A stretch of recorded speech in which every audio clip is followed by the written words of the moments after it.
Hello everyone, मैं मोनिका यादव स्वागत करती हूँ आप सभी का अपने एजुकेशनल चैनल पढ़ाई क्लासेस पे। आज की इस वीडियो में मैं आपको एनसीईआरटी क्लास 10 की एक्सरसाइज 5.1 कराऊंगी।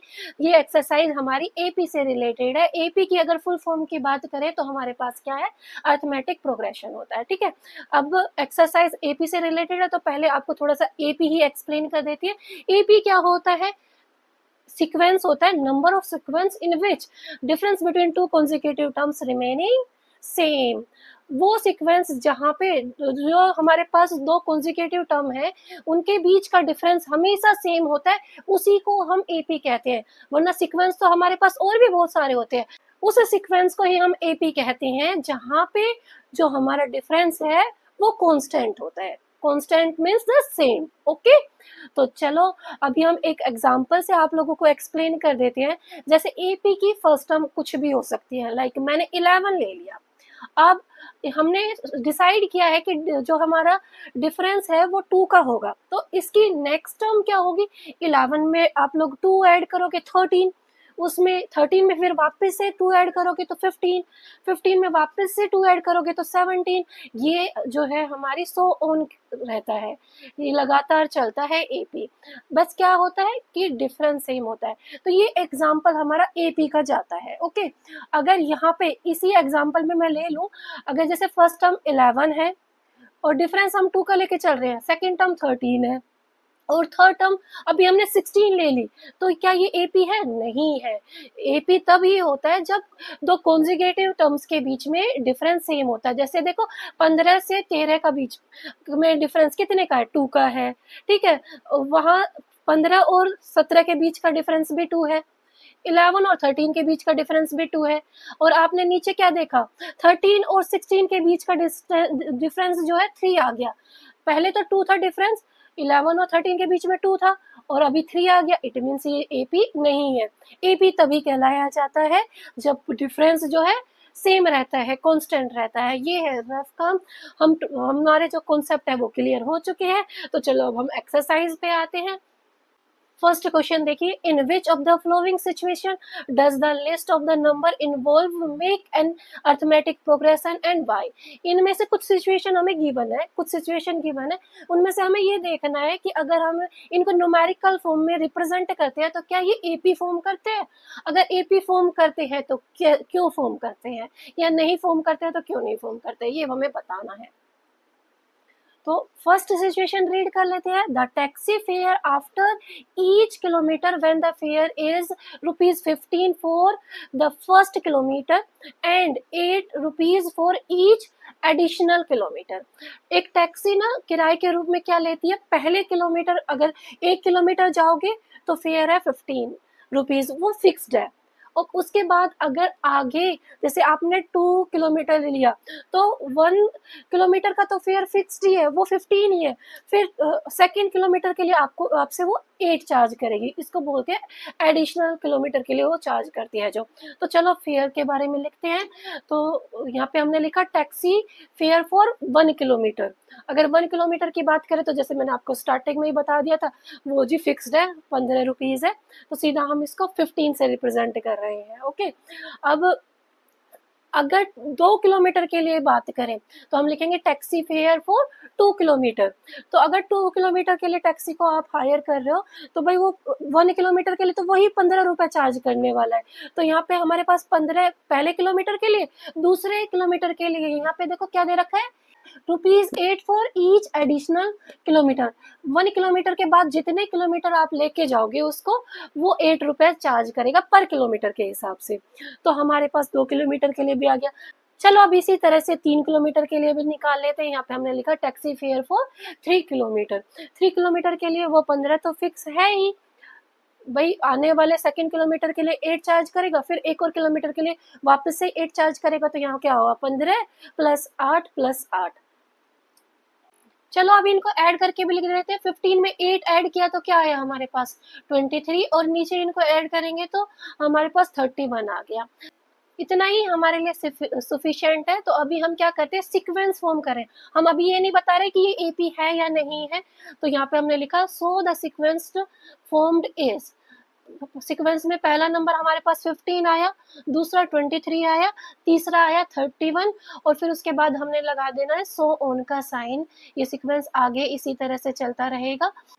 सीक्वेंस हमारा रेडी हो चुका है, तो अब हमें ये डिसाइड करना है कि ये एपी है या नहीं है। जैसे कि मैंने आपको स्टार्टिंग में ही बताया, एक सीक्वेंस तब एपी कहलाता है जब उसकी जो कॉन्जिक्यूटिव टर्म्स हैं उनके बीच का डिफरेंस सेम होता है। तो चलो डिफरेंस देखते हैं। हम डिफरेंस देखने के लिए हम क्या करेंगे, जो सेकेंड वाली टर्म है उसमें से फर्स्ट वाली टर्म को माइनस करके देखेंगे। तो यहाँ हमने लिखा डी में हम क्या करेंगे, A2 माइनस A1। A2 है 23, तो 23 में से हमने माइनस करना है A1 क्या है 15, तो माइनस करेंगे तो हमारे पास क्या आ गया 8 आ गया। तो चलो अभी हम पीछे वाली दो टर्म्स के बीच का डिफरेंस और फाइंड आउट करेंगे, तभी हम डिसाइड करेंगे ये एपी है या नहीं है। आपके जो डिफरेंस है वो सेम आने चाहिए, 2 या 3 टर्म्स के बीच में आपको डिफरेंस फाइंड आउट करना चाहिए, तभी आप डिसाइड कर सकते हो कि वो एपी है या नहीं है। तो यहाँ पे हम डी फाइंड आउट करेंगे। जो हमारी थर्ड टर्म है उसको हम A3 बोलते हैं, तो A3 में से हम सेकेंड टर्म को माइनस करेंगे A2 को। तो A3 है 31 में से माइनस करना है हमें 23, माइनस करेंगे तो हमारे पास 8 आ रहा है। अब आपने क्या देखा कि यहाँ पे भी आपके पास जो डिफरेंस है 8 है, और पहले जब आपने फाइंड आउट किया था तो भी आपके पास 8 आया। तो डिफरेंस जो है हमारा कांस्टेंट है, सो इट इज एपी। तो लास्ट में आप लोग लिख दोगे as A2 minus A1 equals to A3 minus A2, hence the formed sequence is an AP। ये कोई बहुत बड़ी बात नहीं है, वो ये हमने क्या दिखाया है, डिफरेंस सेम है। आप ऐसे लिख सकते हो तो सबसे बेटर है, क्योंकि हम NCERT की लाइन से ही लिखते हैं, और NCERT की बुक में आपको जो एग्जाम्पल दिए होंगे उसमें ऐसे ही लिखा हुआ है, वरना इसके अलावा आप ऐसे भी लिख सकते हो। Since the difference between two consecutive term is constant, so it is an AP. Now move to the second part. चलो जी, अभी सेकेंड पार्ट सोल्व करते हैं। The amount of air present in a cylinder when a vacuum pump remove 1/4 of the air remaining in the cylinder at a time. यहाँ पे ना amount के बारे में बात हो रखी है, सिलेंडर में क्या अमाउंट रह जाएगी। जो अमाउंट रह जाएगी ना वो हमारा सीक्वेंस फॉर्म करेगा। जब भी पंप किया जाता है तो वो 1/4 जो एयर है ना सिलेंडर के अंदर उसको रिमूव करता है। तो यहाँ पे हम अमाउंट लेके चलते हैं, जो सिलेंडर के अंदर है उसको हम x ले लेते हैं। Let the amount of air in the cylinder be, हम लोगों ने ले ली x, और ये AP की जो है फर्स्ट टर्म है, AP नहीं बोलेंगे सॉरी, सीक्वेंस की first term. So A1 equals to है हमारे पास x। अभी जब फर्स्ट टाइम वैक्यूम किया जाएगा तो हम अमाउंट निकालेंगे। यहाँ पे हम लिखेंगे आफ्टर फर्स्ट टाइम रिमूवल, क्योंकि देखो रिमूवल नाम क्यों दिया मैंने, क्योंकि देखो हर बार ना वैक्यूम पंप में के कारण जो है एयर कम होती आ रही है। तो ये हमारे पास A2 होगा, सीक्वेंस की सेकेंड टर्म होगी। तो इसको कैसे निकालेंगे भाई, जो भी प्रेजेंट एयर थी, प्रेजेंट एयर x थी, उसमें से माइनस किया जाएगा कितना 1/4 ऑफ x, जितनी भी रिमेनिंग एयर है उसका। ठीक है, हर बार इसी तरह से रिमेनिंग एयर का 1/4 माइनस करोगे। अब ये रैशनल नंबर का सब्ट्रैक्शन है, तो सब्ट्रैक्ट करेंगे एलसीएम लेके, एलसीएम 4 ही आएगा, ऊपर क्या हो जाएगा 4x माइनस x, और 4x में से x माइनस करेंगे तो क्या आ गया 3x और अपॉन 4 एज इट इज। अभी हम इसी तरह से सेकेंड अटेम्प्ट कर लेते हैं। यहाँ पे हमने लिखा आफ्टर सेकेंड टाइम रिमूवल, जब दूसरी बार रिमूव किया जाएगा, जिसको हम A3 से डोनेट करेंगे, वो क्या होगा, रिमूव क्या किया जाता है भाई, जो रिमेनिंग एयर है, रिमेनिंग एयर कितनी बच गई अभी हमारे पास 3x/4, इसमें से माइनस किया जाएगा क्या 1/4 ऑफ 3x/4 का। ठीक है, क्यों मैं इस तरह से माइनस कर रही हूँ, देखो क्वेश्चन में ऑलरेडी मेंशन है 1/4 of remaining air in cylinder at a time. एक बार में इतनी एयर रिमूव होती है जितनी सिलेंडर में है ना, उसका 1/4। तो अभी हमारे पास जो फर्स्ट अटेम्प्ट के बाद जो हमारे पास सिलेंडर में एयर थी वो की थी 3x/4, इसमें से हमने माइनस किया 1/4 ऑफ 3x/4 को। तो यहाँ पे माइनस करने के बाद में हमारे पास क्या आ गया 9x/16। ये हमारे सीक्वेंस की जो है थर्ड टर्म आ गई है, A3 हमारे पास आ गया 9x/16। चलो एक और टर्म निकाल लेते हैं। यहाँ पे हमने लिखा आफ्टर थर्ड टाइम रिमूवल, जिसको हम A4 से रिप्रेजेंट करेंगे। तो जब थर्ड टाइम रिमूव करोगे तो जो रिमेनिंग ईयर है, अभी बची हुई ईयर क्या है 9x/16, इसमें से माइनस होगा। ठीक है, तो हमने लिखा 9x/16, इसमें से माइनस करेंगे, क्या करेंगे 1/4 ऑफ रिमेनिंग क्या है 9x/16, 1/4 ऑफ 9x/16। तो यहाँ पे भी हमारे पास क्या आएगा 9x/16 एज इट इज, उसमें से माइनस करेंगे 9x/64 को। 4 को 16 से मल्टीप्लाई कराओगे तो 64 आएगा ना, और जब एलसीएम लिया जाएगा तो ये इसको बनाएगा 36x माइनस 9x/64। अब माइनस करोगे तो 27x/64 आएगा। ये बेसिक है, ये आप लोग सोल्व करना ऑलरेडी सीख चुके हो। तो अभी हमारे पास A4 टर्म भी आ गई है, हमारे पास सीक्वेंस फॉर्म हो चुका है। तो यहाँ पे हम लिखेंगे so the sequence formed is, first term तो सीक्वेंस की है x, देन सेकेंड टर्म है रिमेनिंग जो हमने निकाला ना वो रखेंगे हम टर्म 3x/4। उसके बाद जो थर्ड टर्म है वो क्या है 9x/16, और फोर्थ टर्म क्या है 27x/64। तो चलो अभी हम क्या करेंगे, यहाँ पे सोन का साइन भी डाल देते हैं। चलो अभी हम क्या करेंगे, एपी डिसाइड करने के लिए डिफरेंस फाइंड आउट करेंगे दो कंसेक्यूटिव टर्म्स के बीच में। अगर डिफरेंस सेम आता है तो एपी है, और डिफरेंस सेम नहीं आता तो एपी नहीं है। तो चलो डी निकालते हैं। डी निकालने के लिए कंसेक्यूटिव टर्म मतलब A2 में से A1 को हमें माइनस करना होगा, और A2 है आपके पास 3x/4, और A1 क्या है x है, और सब्ट्रैक्ट करने के लिए हमें एलसीएम लेना होगा। एलसीएम 4 ही आएगा, ऊपर 3x माइनस 4x आया। अब माइनस करेंगे तो माइनस का x/4 आ गया हमारे पास फर्स्ट डिफरेंस। चलो सेकंड डिफरेंस फाइंड आउट करते हैं। अभी हम क्या करेंगे A3 में से A2 को माइनस करके देखेंगे, और डिफरेंस अगर सेम हुआ तो AP होगा, अगर डिफरेंस सेम नहीं हुआ तो AP नहीं है। तो A3 है आपके पास 9x/16, उसमें से माइनस करेंगे A2 क्या है 3x/4 को। तो 9x/16 में से माइनस करेंगे 3x/4 को। एलसीएम लेना होगा, 16 ही एलसीएम आएगा, ये इसको बनाएगा 9x एज इट इज, और यहाँ पे क्या आएगा माइनस का 12x, क्योंकि जब आप एलसीएम को डिनोमिनेटर 4 से डिवाइड करोगे तो 4 आएगा, और 4 की 3x से मल्टीप्लाई कराई तो 12x आएगा। यहाँ पे माइनस करेंगे तो माइनस का 3x/16 आएगा। ये देखो डिफरेंस जो है डिफरेंट आ रहा है, एक है नेगेटिव 3x/16 तो एक है नेगेटिव x/4, ये सेम तो नहीं है। तो यहाँ पे हम यही लिखेंगे as A2 minus A1 is not equal to A3 minus A2, hence the given situation is not forming AP, ये AP नहीं बना रही सिचुएशन जो है।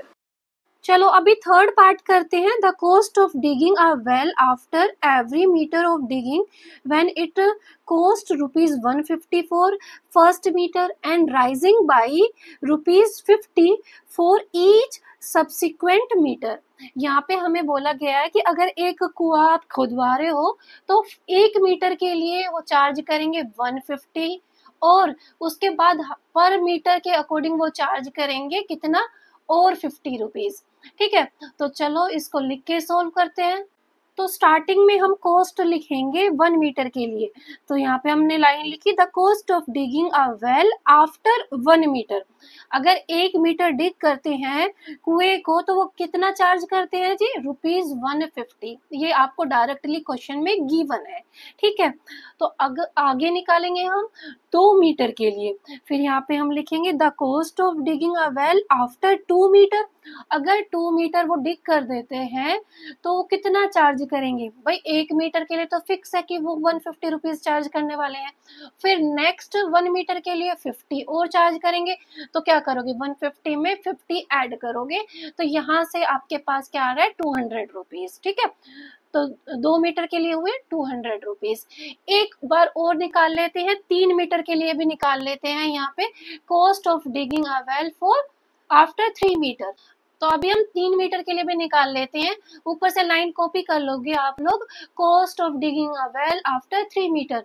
तो 3 मीटर के लिए हम क्या करेंगे भाई, पहले मीटर के लिए तो 150 चार्ज किया गया था, फिर 2 मीटर और हुआ है डिग, मतलब 50 + 50, क्योंकि हर मीटर के लिए वो एक्स्ट्रा मीटर के लिए वो 50 चार्ज कर रहे। अब इनको ऐड करोगे तो आपके पास क्या आ गया, 250।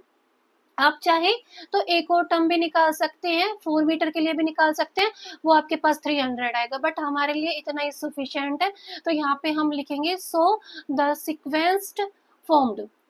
अभी हमने इसको नाम दिया है सीक्वेंस का, हमने इसको एपी नहीं कहा है।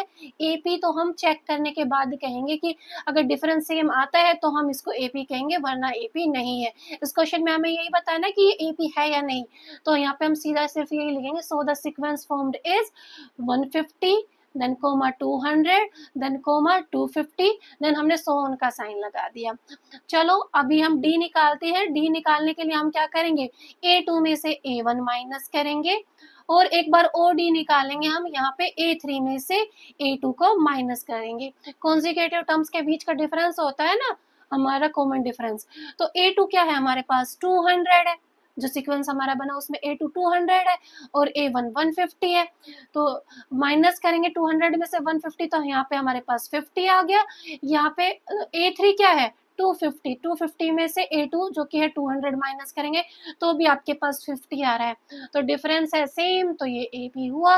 लास्ट में हम लोग देयरफॉर का साइन लगाएंगे और लिखेंगे as A2 minus A1 equals to A3 minus A2, Therefore, the given situation form an AP। अब देखो सिचुएशन जो थी उससे हमें जो डाटा मिला वो AP फॉर्म कर रहा है, तो हम ये लिख देंगे हाँ जी ये AP फॉर्म कर रहा है। या फिर आप सीधा इस तरह से भी लिख सकते हो, since the difference is constant so it is an AP। अभी मूव करते हैं फोर्थ पार्ट की तरफ। चलो अभी फोर्थ पार्ट करते हैं, the amount of money in the account every year when 10,000 rupees is deposit eight compound interest eight 8% per annum.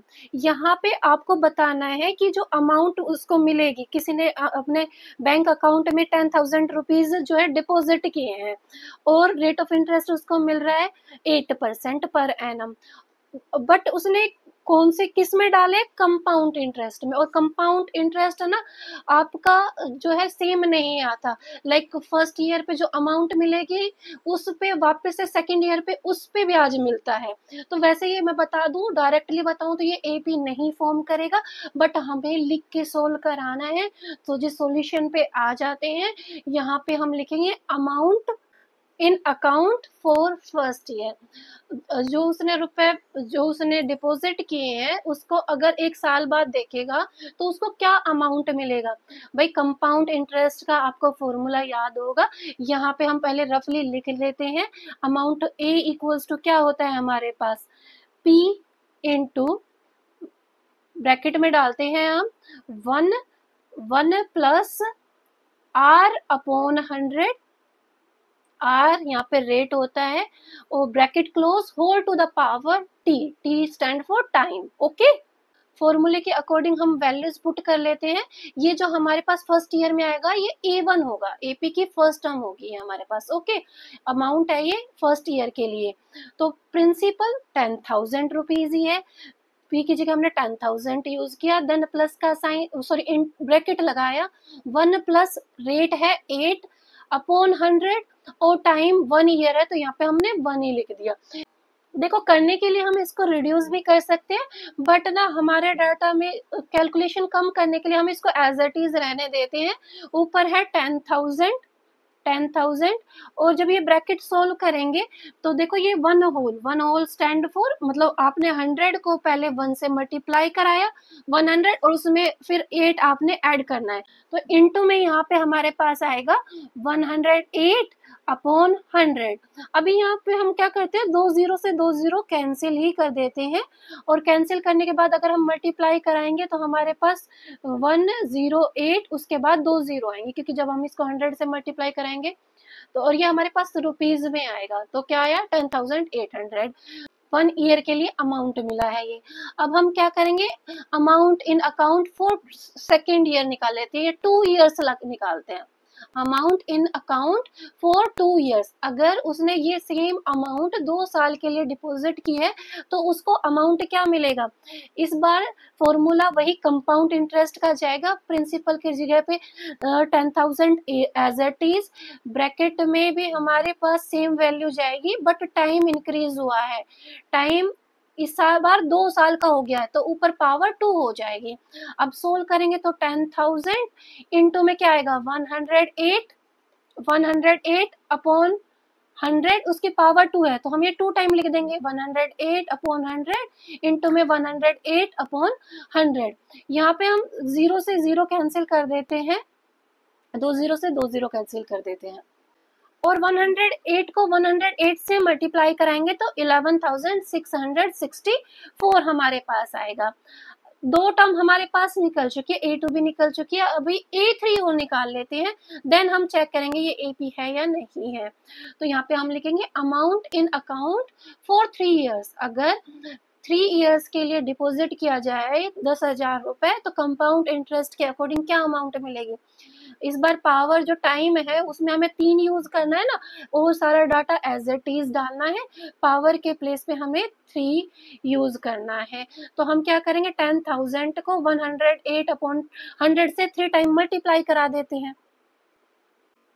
अभी हम 0 से 0 कैंसिल करते हैं, और देखो 108 को 108 से हमने ऑलरेडी मल्टीप्लाई कराया था, 11,664 आया था। अब इसको मल्टीप्लाई करा लेते हैं 108 से, तो हमारे पास क्या आएगा 1259712। देखो ये डिवाइड बाय 100 है, यहाँ नीचे देखो आपने डिनोमिनेटर में 100 है तो पीछे से 2 नंबर पे डेसिमल लगाना होता है, इसी स्टेप में हम लगा देते हैं, 1 से पहले हमने डेसिमल लगा दिया। तो फाइनली हमारे पास क्या आ गया 12,597.12। अब हमारे पास जो सीक्वेंस फॉर्म होगा हम चेक करेंगे वो AP है या नहीं है। तो देखो यहाँ पे अभी हम सीक्वेंस फॉर्म कर लेते हैं। सबसे पहले तीनों ही टर्म मैंने हाईलाइट कर रखी है, तो यहाँ पे हमने लिखा सो द सीक्वेंस फॉर्म्ड। हमने इसको AP नहीं बताया, ये AP है या नहीं वो तो हम लास्ट में बताते हैं, हमने बस इसको सीक्वेंस बताया है, सीक्वेंस तो कह सकते हैं हम इसको। तो क्या है 10,800, देन 11,664, देन 12,597.12। अब हमने लगाया दिया सो ऑन का साइन। अभी हम D निकालेंगे, D निकालने के लिए हम A2 में से A1 माइनस करके देखेंगे और A3 में से A2 को माइनस करके देखेंगे। अगर D सेम आया तो हम कहेंगे जी ये AP है, और डिफरेंस सेम नहीं आया तो ये AP नहीं है। A2 है हमारा 11,664, उसमें से माइनस किया 10,800, तो हमारे पास क्या आएगा 864। अभी A3 है हमारे पास 12,597.12, उसमें से A2 माइनस करेंगे जो कि है 11,664, माइनस करेंगे तो क्या आएगा 933.12। अब आपने देखा डिफरेंस सेम नहीं है भाई, 864 क्या इक्वल होगा 933.12 के, नहीं इक्वल है, डिफरेंस इक्वल नहीं है, so it is not AP। तो लास्ट में हम लिखेंगे जो हमने सोल्व किया है, डिफरेंस सेम नहीं आया ना, यहाँ में हमने लिखा as A2 minus A1 is not equal to A3 minus A2, so it is not an AP, ये एक AP नहीं है।